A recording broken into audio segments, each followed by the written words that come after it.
ঘূর্ণিঝড় রেমালের প্রভাব জেলায় জেলায় শুরু ভারী দুর্যোগ। এই মুহূর্তে আবহাওয়া দপ্তরের সবচেয়ে গুরুত্বপূর্ণ খবর, তীব্র তাপপ্রবাহকে দূরে সরিয়ে অবশেষে মুক্তি দিল ঘূর্ণিঝড় রেমাল। প্রতিটি জেলায় জেলায় শুরু ঝড় বৃষ্টি। আগামী 4 থেকে 5 দিন টানা চলতে থাকবে এই বৃষ্টিপাত। আজ 10 থেকে 11টি জেলায় হবে হালকা থেকে মাঝারি বৃষ্টিপাত। এরই সাথে সাথে 11 থেকে 12টি জেলায় রয়েছে ভারী ঝড় বৃষ্টির সতর্কবার্তা। উত্তরবঙ্গ থেকে শুরু করে দক্ষিণবঙ্গ এবং বাংলাদেশের বিভিন্ন জেলায় আজ দেখা যাবে ঘূর্ণিঝড় রেমালের তাণ্ডব।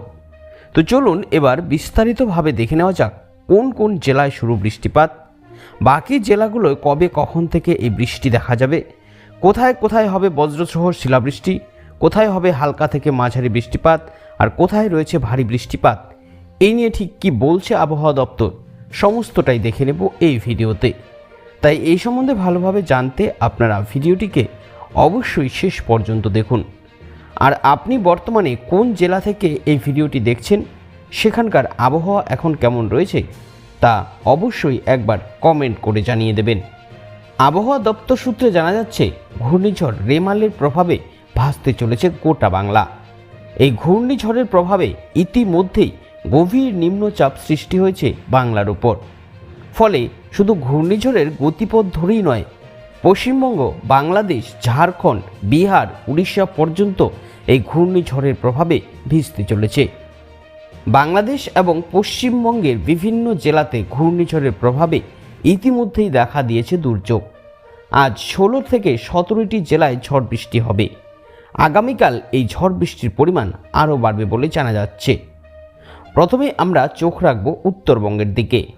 উত্তরবঙ্গের জেলাগুলোতে ঘূর্ণিঝড় রেমালের ভারী প্রভাব দেখা যাচ্ছে। প্রায় সবকটি জেলাতেই ঝড় বৃষ্টি চলছে। রাত থেকে এই দুর্যোগ আরও বাড়বে বলেই জানাচ্ছে হাওয়া অফিস। দক্ষিণবঙ্গের জেলাগুলোতেও ঘূর্ণিঝড়ের প্রভাবে ভারী বৃষ্টিপাত হচ্ছে। বেশিরভাগ জেলায় আজও দুর্যোগপূর্ণ আবহাওয়া বজায় রয়েছে। রাতে 9 থেকে 10টি জেলায় ভারী ঝড় বৃষ্টির সম্ভাবনা।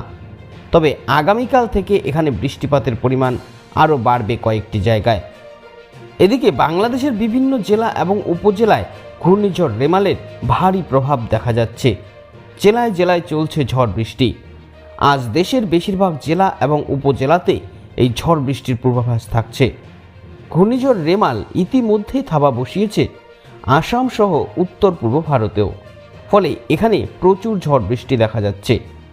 আগামী 4 থেকে 5 দিন এই জায়গাগুলোতে এই ঝড় বৃষ্টির সাথে দুর্যোগপূর্ণ আবহাওয়া বজায় থাকবে।